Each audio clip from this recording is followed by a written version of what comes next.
Welcome to Minnu's tips. ഇന്ന് ഞാനിവിടെ ഉണ്ടാക്കാൻ പോകുന്ന ഒരു കിഡിലൻ മാമ്പഴ പുളിശ്ശേരി കേട്ടോ. അപ്പോൾ നമുക്ക് നേരെ വീഡിയോയിലോട്ട് കിടക്കാം. അപ്പോൾ അതിനുവേണ്ടി ഞാൻ ഇവിടെ എടുത്തിരിക്കുന്നത് അത്യാവശ്യം വലിപ്പത്തിലുള്ള ഒരു 4 പഴുത്ത മാങ്ങയാണ് കേട്ടോ എടുത്തിരിക്കുന്നത്. അപ്പോൾ അതിൻ്റെ തൊലിയൊക്കെ നമുക്ക് ആദ്യം തന്നെ ഒന്ന് കളഞ്ഞെടുക്കണം. അപ്പോൾ ഞാൻ ഇവിടെ ചെത്തിക്കളയല്ല, നമ്മുടെ കൈ കൊണ്ട് ഇങ്ങനെ ഉരിഞ്ഞെടുക്കുക ചെയ്യുന്നുണ്ട്. അങ്ങനെ വലിച്ചെടുത്താൽ വേഗത്തിൽ കിട്ടും കേട്ടോ. അപ്പോൾ നല്ലവണ്ണം പഴുത്തതായതുകൊണ്ട് നമുക്ക് പെട്ടെന്ന് തന്നെ കിട്ടും. അപ്പോൾ അത് ഞാൻ 4 മാങ്ങയുടെ തൊലിയൊക്കെ കംപ്ലീറ്റ് ഇങ്ങനെ കളഞ്ഞെടുത്തിട്ടുണ്ട്. അപ്പോൾ അത് നമ്മുടെ മാമ്പഴ പുളിശ്ശേരി ഉണ്ടാക്കുന്നത് ഒരു മൺചട്ടിയിലാണ് കേട്ടോ. അപ്പോൾ അതിലേക്ക് നമ്മുടെ മാമ്പഴം ആദ്യം തന്നെ ഇട്ട് കൊടുക്കാം. അപ്പോൾ നമ്മൾ ഈ മാമ്പഴത്തെ ഒന്ന് ഞെരടി എടുക്കുകയാണ് ആദ്യം തന്നെ ചെയ്യേണ്ടത് കേട്ടോ. അപ്പോൾ ഞാൻ കൈ വെച്ചിട്ട് ഒന്ന് ഞെരടി എടുക്കുകയാണ്. വെറുതെ ഒന്ന് കൈ വെച്ചിട്ട് ഒന്ന് പ്രസ് ചെയ്ത് കൊടുത്തതാണ് കേട്ടോ. ഞാൻ ഒന്ന് ഞെരടി എടുത്തതാണ്.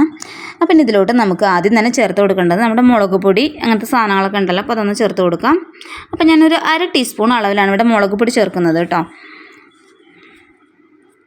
ഒരു 1/4 ടീസ്പൂൺ അളവിൽ നമുക്കിതിലോട്ട് മഞ്ഞൾപ്പൊടി ചേർത്ത് കൊടുക്കാം.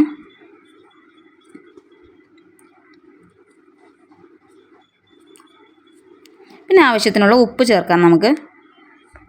ഇപ്പോൾ ഇവിടെ ഞാൻ 1 ടീസ്പൂൺ മാത്രമാണ് ഉപ്പ് ചേർത്ത് കൊടുത്തിരിക്കുന്നത്. പിന്നെ നമുക്ക് നോക്കിയിട്ട് ഉപ്പ് കുറവുണ്ടെങ്കിൽ അങ്ങനെ ചേർത്ത് കൊടുക്കാവുന്നതേ ഉള്ളൂ. പിന്നെ നമുക്കിത് മാങ്ങ കുക്ക് ചെയ്യാൻ ആവശ്യത്തിനുള്ള കുറച്ച് വെള്ളം നമുക്ക് ചേർത്ത് കൊടുക്കാം കേട്ടോ. നമ്മുടെ ഈ മാമ്പഴം മുങ്ങിക്കിടക്കുന്ന രീതിയിലാണ് ഞാൻ ഇവിടെ വെള്ളം ഒഴിച്ചു കൊടുത്തിരിക്കുന്നത്. ഇതിലോട്ട് ഒരു 4 പച്ചമുളകും കൂടി ഞാൻ നടുവെ പൊളിച്ചും കൊണ്ട് ഇട്ട് കൊടുക്കുന്നുണ്ട്. അത് അത്ര എരിവൊന്നും ഇല്ലാത്തതാണ് കേട്ടോ. അപ്പോൾ അതാണ് ഞാൻ ഒരു 4 എണ്ണം ചേർത്ത് കൊടുത്തത്. അപ്പോൾ അതിലോട്ട് ഞാൻ 2 തണ്ട് കറിവേപ്പിലയും കൂടി ഞാൻ ചേർത്ത് കൊടുക്കുന്നുണ്ട്. നമ്മുടെ മാമ്പഴ പുളിശ്ശേരി ചില മാമ്പഴം വന്നിട്ട് അത്ര വലിയ മധുരമൊന്നും ഉണ്ടാവില്ല. അപ്പോൾ ഇത് അത്ര മധുരമൊന്നും ഇല്ലാത്തതാണ്. അപ്പോൾ അതുകൊണ്ട് തന്നെ ഞാൻ 1 ടീസ്പൂൺ ഇട്ടോ അത്ര ഞാൻ എടുത്തിട്ടുള്ളൂ. വെല്ലം ജസ്റ്റ് ഒന്ന് കട്ട് ചെയ്തെടുത്താണ് അതാണ് ഇട്ട് കൊടുക്കുന്നത്. അപ്പോൾ നിങ്ങൾക്കാണ് പഞ്ചസാരയാണെങ്കിൽ ചേർത്ത് കൊടുക്കാമെന്നുള്ളൂ കേട്ടോ, 1 ടീസ്പൂൺ അളവിലൊക്കെ.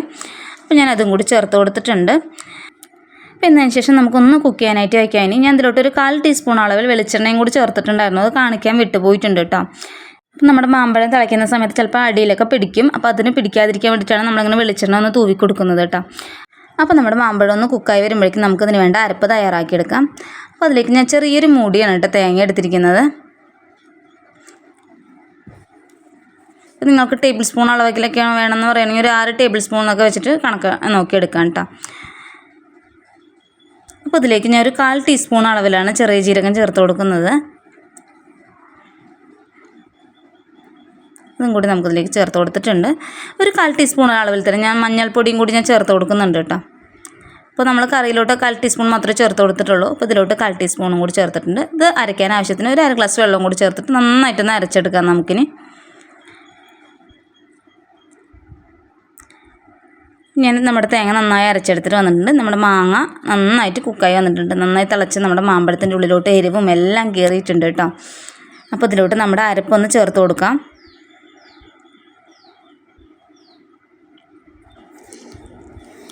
ഇനി ഞാൻ ആ മിക്സിയുടെ ജാറൊന്ന് കഴുകിയിട്ട് ഒരു 1/2 കപ്പും കൂടി ഇട്ടാൽ ആ വെള്ളം കൂടി ഞാൻ ഇതിലോട്ട് ചേർത്ത് കൊടുക്കുന്നുണ്ട്.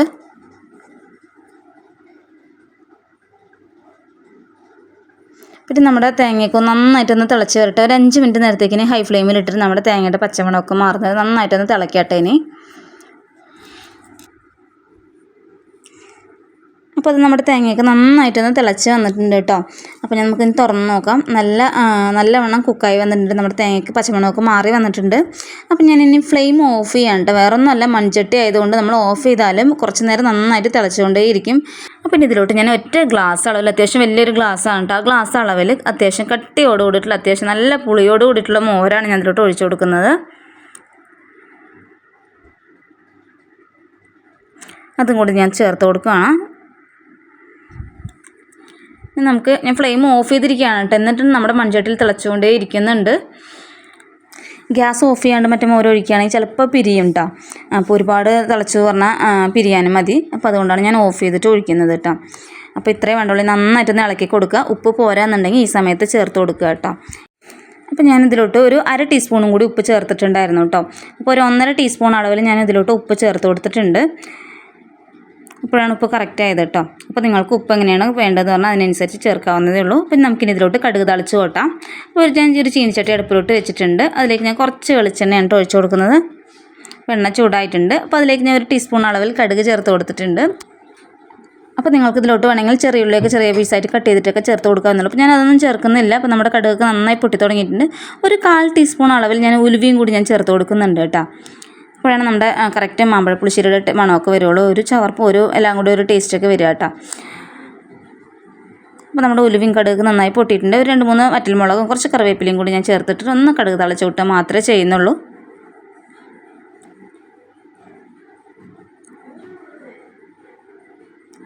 വളരെ സിമ്പിളായിട്ട് ഉണ്ടാക്കിയെടുക്കാവുന്ന ഒരു കിടിലൻ കറിയാണ് കേട്ടോ മാമ്പഴം ഉണ്ടെങ്കിൽ. അപ്പോൾ ഇനി നമ്മുടെ മാമ്പഴപ്പുളിശ്ശേരിയിലിട്ട് ഒഴിച്ചു കൊടുക്കാം. അപ്പോൾ നിങ്ങൾക്ക് എല്ലാവർക്കും ഈ വളരെ സിമ്പിളായിട്ട് ഉണ്ടാക്കിയ ഈ മാമ്പഴപ്പുളിശ്ശേരി ഇഷ്ടപ്പെട്ടിട്ടുണ്ടാവുമെന്ന് വിചാരിക്കുന്നു. അപ്പോൾ നിങ്ങളെല്ലാവരും ഇതേപോലെ ട്രൈ ചെയ്ത് നോക്കുക. എല്ലാവർക്കും ഇഷ്ടപ്പെടും. എങ്കിൽ അടുത്ത നല്ലൊരു വീഡിയോയിലൂടെ നമുക്ക് വീണ്ടും കാണാം.